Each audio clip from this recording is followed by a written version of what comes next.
All right, people. Tulsi Gabbard is just 653 unique donations away. We are going to be on that debate stage. I think you should be the one to put her over the top if you haven't done so. Tulsi2020.com is her website. If you haven't donated, you can donate as little as $1, and that qualifies as a unique donation. I had faith that this was going to happen, but I really had faith after the independent media blitz that happened, and the fact that people are looking for alternative sources of information. This channel being one of them, which is shocking to me. I am well on the way to 2,000 subscribers. I have not heard from YouTube regarding monetization, because I'm just crushing the numbers that they originally said I had to have in order to get monetized. I have put a link to Patreon up on my page. I have another music channel where I talk about music and old rock bands and so forth. And that will take you there, and you can donate little as $1 a month if you want to help me out. You know, and it's open-ended. You don't have to continue doing it. I have no other way right now to finance the channel or get anything from doing it. And, you know, this was obviously a labor of love kind of a thing. For me, this isn't like work when I'm talking about Tulsi Gabbard. These issues, each day, you know, I talked about Iran yesterday and what we're doing there, which is mind-blowing. All of this stuff with foreign policy right now, you don't have to be a rocket scientist to understand that America is acting not out of its own self-interest. I don't know what it's doing at this point, because we're supposed to act when somebody provokes or attacks us. That's really the only time I see necessary military interventions. This idea that we have to re-sculpt countries to kick out one dictator to install another one. Jimmy Dore had this funny line about Venezuela once he found out that they had more oil reserves than Saudi Arabia. He knew that we were going to bring democracy to Venezuela. And we can't. Why are we doing this? This is the question. Why are we doing this? Why do we continue to run around the globe and export this aggressive foreign policy that, you know, like in Iran yesterday, you know, we declare their standing army as a terrorist group, and they declare our army as a terrorist group. Our soldiers aren't terrorists. Most of them are really good people. But now, because of this, they're being branded as such. And, you know, nobody seems to care. Nobody seems to care about these issues. People talk about wedge issues. People talk about what's going on at the border and so forth. Those are important things, and I think Tulsi Gabbard recognizes that we can do, you know, everything. We can walk and chew gum at the same time. We can do foreign and domestic policy.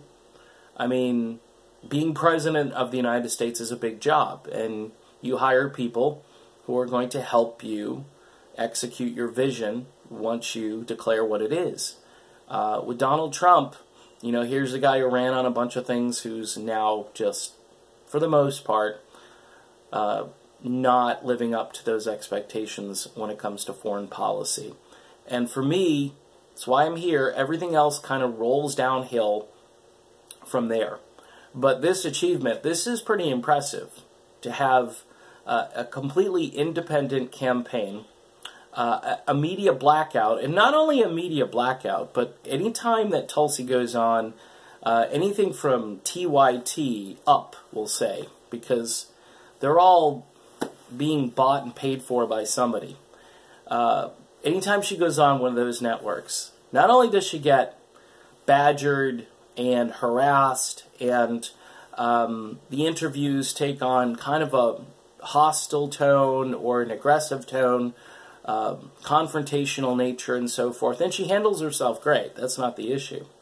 But again, we don't hear about the vision she has for the country because she's got her dukes up and she's got to, fend off these charlatans who are trying to make a living off of the military-industrial complex. I mean, let's just be honest. I mean, these are the people who pull their strings at every one of these major networks. You think Joe Scarborough cares about foreign policy?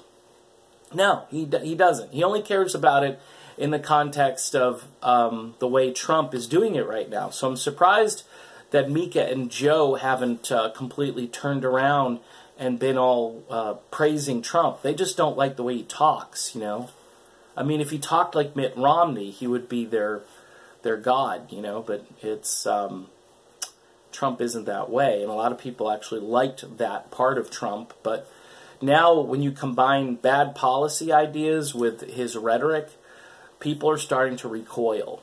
People like me who supported him based on the fact that he was going to do things to put America first, not put Venezuela first, not put Iran first, not put Saudi Arabia first, not put Israel first. By the way, today's election day in Israel. And Trump, of course, has been giving gifts to one of the people that I believe control a lot of our foreign policy, and that's Benjamin Netanyahu. Sorry, I know there are people that just... Israel, you can't... It's another third rail of politics in some areas. But I thought we were against giving out foreign aid. We're playing favorites and we're giving out foreign aid, which could come back home and help people who truly need it here. So, bit of a short video here. I'm just really happy that Tulsi Gabbard is about to make the debate stage, and corporate media is not. They are probably rewriting their questions as we speak. But I'd like to see Tulsi and Bernie, again, do the tag team on the rest of these corporate shills. I don't care who they are. I don't care how they declare that they're really progressive or they're really for the people. I think a lot of them are more concerned about Goldman Sachs than you and me, but we'll see how it works out. We'll see how it all pans out. All right, I'm done. I'll be back soon. Thanks for subscribing, and don't forget Patreon. There's a link. Again, it goes to my music page, but it's me, so you can... I know that's a little confusing, but I think I can only have one Patreon account, so now I'm going to have one Patreon for 2 channels, so hopefully it'll work out. All right, see you soon.